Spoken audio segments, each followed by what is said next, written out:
हिंदुओं की elite class community थी वो इस गांव में रहायश पजीर थी। ये जो हवेली है ये इंदिरा गांधी के ननियाल है। इस हवेली के अंदर एक सुरंग भी है जो तकरीबन 1 किलोमीटर उसका टोटल रकबा है। हवेली के अंदर तकरीबन 40 से 50 कमरे भी मौजूद हैं जो अब भी उसी हालत में मौजूद हैं और बाकायदा दीवारों के अंदर पानी वाली टैंकियां बनाई गई हैं। इसकी जो लकड़ी इस्तेमाल हुई है वो सारी लकड़ी जो है वो कश्मीर से लाई गई थी। इसमें छतों के ऊपर ऐसी सीलिंग की गई है जो आज के ज़माने में भी नहीं मिलती। अस्सलाम वालेकुम नाज़रीन, मैं हूं अब्दुल बासित इकराम और आप देख रहे हैं सियालकोट प्लस। नाज़रीन, इस टाइम हम मौजूद हैं डस्का के एक तारीखी गांव गरतल गोजरा के अंदर जो तारीखी लिहाज से बहुत अहमियत का हामिल है, क्योंकि ये जो गांव है इस गांव में की जो सारी आबादी थी 1947 से पहले हिंदुओं की अपर क्लास कम्युनिटी थी, एलीट क्लास कम्युनिटी थी, वो इस गांव में रहायश पजीर थी। मैं इस टाइम जिस हवेली जिस बिल्डिंग के अंदर खड़ा हूँ, ये जो हवेली है ये इंदिरा गांधी के ननियाल हैं। यानी इंदिरा गांधी के जो ननियाल थे वो भी इसी गांव से ताल्लुक़ रखते थे और इंदिरा गांधी खुद भी जो है वो इस हवेली में तशरीफ़ लाई। आज हम जो है वो आपको इस हवेली का पूरा विज़िट भी करवाएंगे और आपको दिखाएंगे कि इसकी बनावट कैसी है। 1906 में इसकी जो है वो संग बुनियाद रखी गई और तकरीबन 20 साल के अंदर ये मुकम्मल हुई और 1926 में जाके जो है ये तकमील पाई। आप देखेंगे कि इस हवेली के अंदर एक सुरंग भी है जो तकरीबन 1 किलोमीटर उसका टोटल रकबा है, जो अब तो वैसे बंद हो चुकी है, लेकिन इससे पहले जो द्वार थे वो यहाँ से सुरंग निकलती थी जो एक गाँव के बाहर तालाब था वहाँ तक जाती थी। और फिर आप देखेंगे इस हवेली के अंदर जो है वो तकरीबन 40 से 50 कमरे भी मौजूद हैं जो अब भी उसी हालत में मौजूद हैं जो आज से तकरीबन 100 साल पहले थे। हम आपको इस हवेली की जो पूरी बनावट है उसके बारे में भी बताएंगे। इसकी जो लकड़ी इस्तेमाल हुई है वो भी तकरीबन इस इलाके में अब वो लकड़ी मिलना मुश्किल है। जो यहाँ के ऑनर हैं उनके मुताबिक ये सारी लकड़ी जो है वो कश्मीर से लाई गई थी और कश्मीर से सारी लकड़ी के जो दरवाजे हैं वो भी बनाए गए हैं और इसमें ऐसी सीलिंग की गई है, छतों के ऊपर ऐसी सीलिंग की गई है जो आज के ज़माने में भी नहीं मिलती और लकड़ी की ये सीलिंग की गई है और बाकायदा दीवारों के अंदर पानी वाली टैंकियाँ बनाई गई हैं। इसी तरह की बहुत सी मुनफरद चीज़ें इसमें बनाई गई हैं। इसकी सारी तारीख क्या है इसके बारे में मुकम्मल मालूमात जो है वो हम पूछेंगे जो इसके अब इस वक्त मौजूदा ऑनर हैं मोहम्मद अली साहब। तो आइए फिर उनसे बात करते हैं। अस्सलाम वालेकुम भाईजान। वालेकुम सलाम। क्या हाल है भाई, ठीक ठाक है? ठीक ठाक। क्या नाम है भैया आपका? मोहम्मद अली। मोहम्मद अली भाई, ये बताएं कि ये हवेली जो है ये आपके पास कब की है?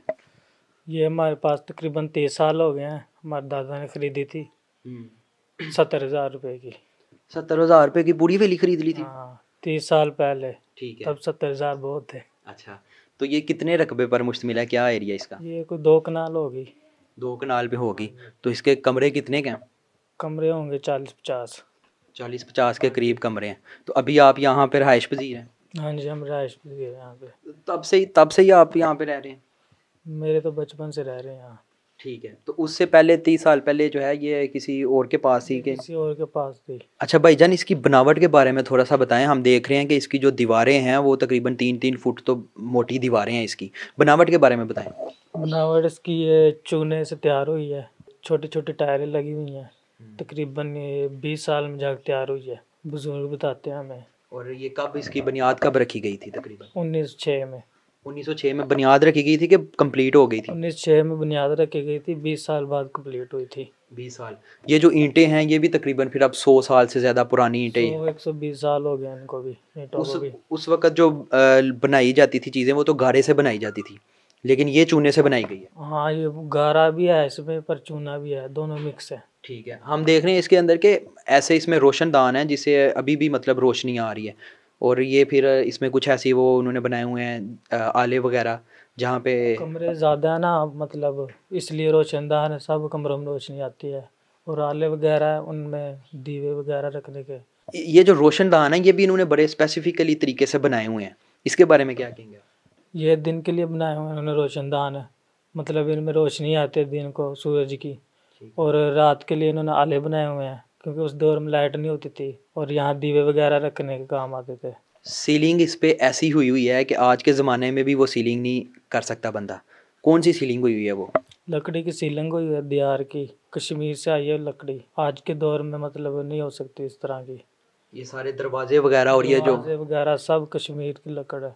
तो ये जो छत बने हुए हैं ये सब मतलब दियार की लकड़ियाँ, बिहार की जो लकड़ी आज से। के दौर में बहुत महंगी हैं। यहाँ दीवार के अंदर टैंकी बनी हुई है, मतलब उसमें पानी जमा कर देते और टूटी वगैरह आती साथ है, मतलब वहाँ लकड़ी लगाई होती थी, जब वो निकाल देते पानी आता था वहाँ से। हमारे इल्म में ये भी आया कि यहाँ पे एक ऐसी खुफिया सुरंग थी कि अगर कोई ऐसी हालात ऐसे पड़ जाते हैं तो वो तकरीबन 1.5 किलोमीटर 1 किलोमीटर सुरंग निकाली गई थी कि वहाँ से निकल के बंदा आगे चला जाता है। नहीं, वो तालाब के लिए सुरंग निकाली हुई है उन्होंने, बाहर गांव से बाहर तालाब है, वो अब भी मौजूद है वहाँ पे। ठीक है। सुरंग भी मौजूद है अब भी। ठीक है, तो नहीं सुरंग अभी भी लोग आ जा सकते हैं वहाँ से? नहीं, अब नहीं आ जा सकते, बंद हो अब गई वो है। बंद कर दी है। लेकिन अभी सुरंग का रास्ता वहाँ पे मौजूद है। हाँ, रास्ता मौजूद है। यहाँ से वो सुरंग से के अंदर से जो है वो तालाब में जाया करते थे। हाँ बिल्कुल सीधा है सुरंग, ठीक है। तालाब हवेली के सामने है बिल्कुल। अच्छा, कहा जाता है कि ये जो गाँव है ये भी बहुत पुराना है और यहाँ पे इंदिरा गांधी जो है वो रहायश पजीर हुई हैं। जी, ये गांव बहुत पुराना है, मतलब पूरे इलाके में सबसे पुराना गांव है यहाँ। ठीक है। सिख वगैरह हिंदू वगैरह सबसे जो आला किस्म के थे यहीं रहते थे वो। और इंदिरा गांधी भी हमने सुना है यहाँ आई थी, अपने बुजुर्गों से सुना है। ये उसके नान के थे कहा जाता है। हाँ जी, नानके थे उसके, बाहर लिखा भी हुआ है। अच्छा, यही उसका घर था, यानी ये जहाँ पे हम हाँ, यही उसका घर था, ये यहीं वो रहते थे। यही उसके नान के थे। हाँ जी। अच्छा, बड़े पाकिस्तान के अंदर ज़लज़ले वगैरह आए हैं, आफ़ात वगैरह आई हैं, तो इस हवेली को कुछ नहीं हुआ? कोई फ़र्क वगैरह पड़ा?